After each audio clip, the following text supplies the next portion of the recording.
वृंदावन बिहारी लाल की जय हो। श्री राधा रानी सरकार की जय हो। सद्गुरुदेव भगवान की जय हो। ओम स्वस्ति श्री गणेशाय नमः।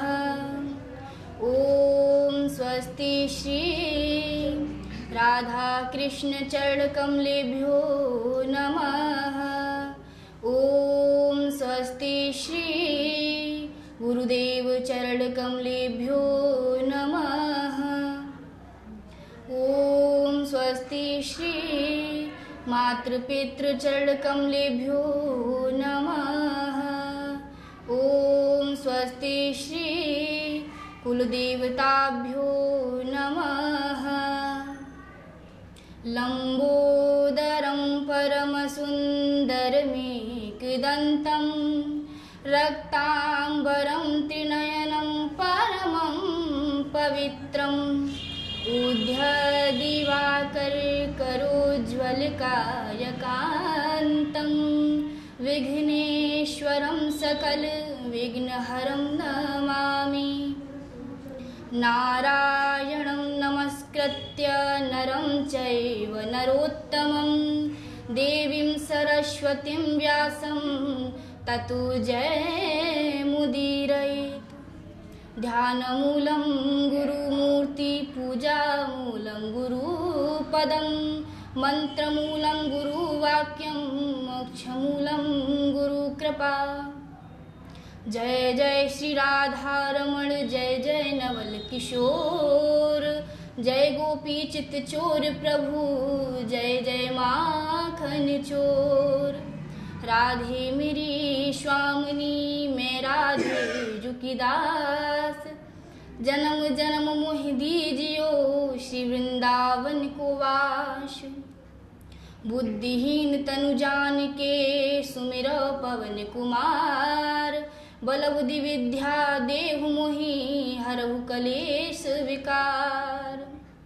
सिया राम मैं सब जग जानी सिया राम मैं सब जग जानी करहु प्रणाम जोर जुग पानी। हरे राम राम राम हरे हरे हरे कृष्णा कृष्णा कृष्णा हरे हरे। परम परात्पर अखिलेश्वर अकारण करुणावरुणालय भक्तिवांछा कल्पतरु पीताम्बरधारी श्री बांके बिहारी लाल के चरणों में इस दासी का सादर प्रणाम। मेरी परम आराध्या ब्रजभानु नंदिनी श्री किशोरी जो श्री राधा रानी के चरणों में इस दासी का सादर प्रणाम। जहाँ जहाँ दूर दूर तक मेरी आवाज़ पहुँच रही है वहाँ के जीवों के हृदय में विराजमान श्री गोविंद के चरणों में इस दासी का सादर प्रणाम। बंधुओं आइए कथा में प्रवेश करते हैं। प्यारे श्रोता बंधुओं, श्रीमद् भागवत जी में 18,000 श्लोक हैं। यदि हम उन 18,000 श्लोकों का पाठ नहीं कर सकते, उन्हें नहीं पढ़ सकते, तो भागवत जी में 4 श्लोक हैं। यदि हम उनको पढ़ते हैं तो हमें पूरी भागवत का सार प्राप्त होता है।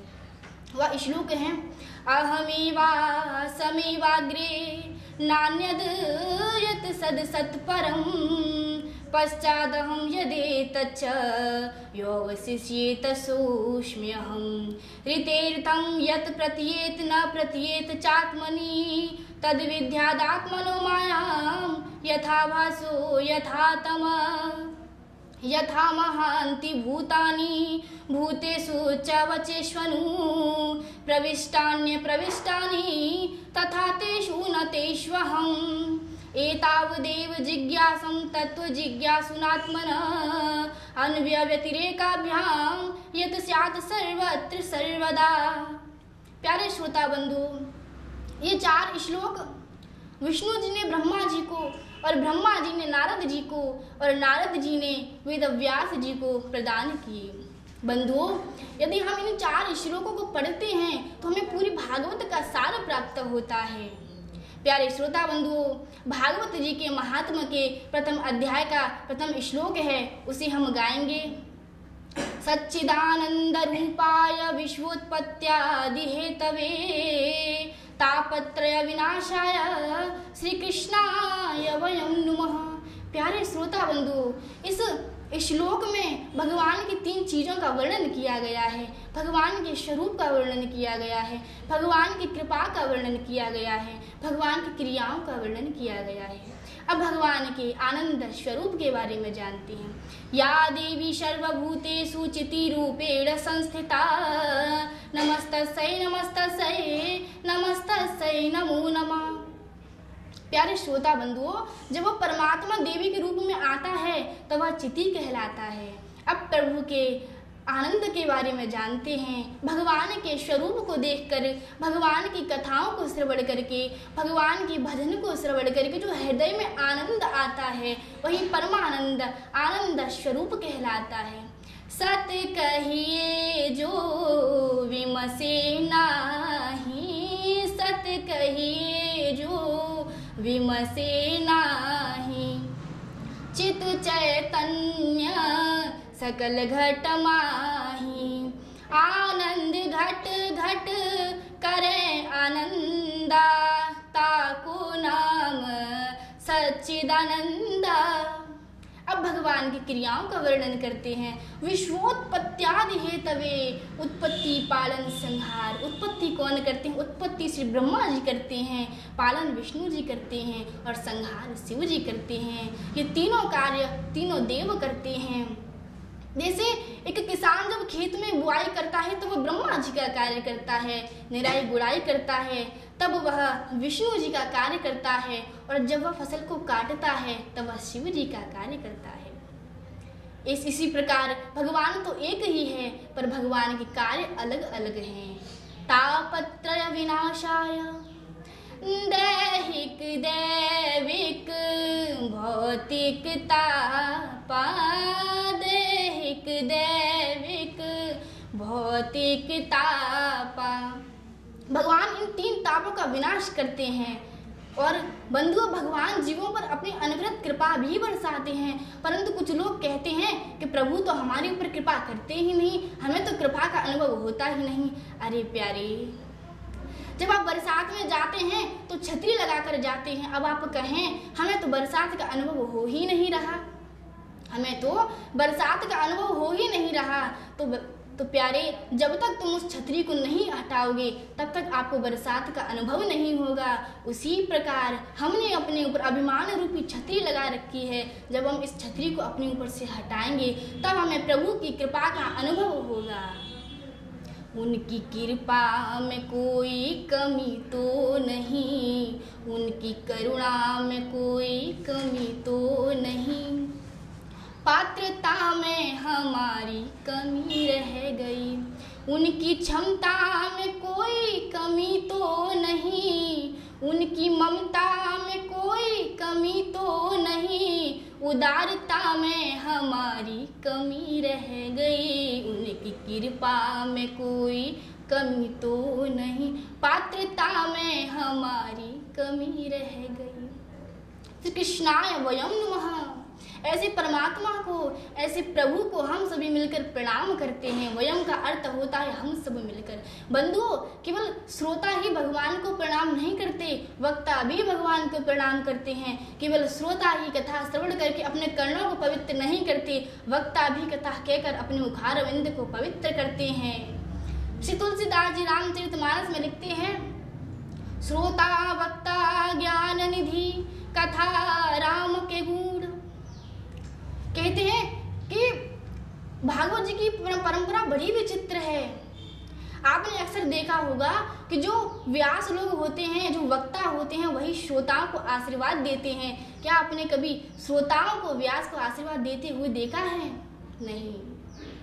सौनकादि ऋषि कथा श्रवण कर रहे हैं। सूत जी महाराज 16 वर्ष के हैं, व्यास गद्दी पर विराजमान हैं और उन्हें कथा श्रवण करा रहे हैं। तभी सौनकादि ऋषि सूत जी महाराज को आशीर्वाद देते हैं, कहते हैं, सूत सूत चिरंजीव वदनो वदतांबर कथां भागवतीं पुण्यां यदा भगवान छुकः।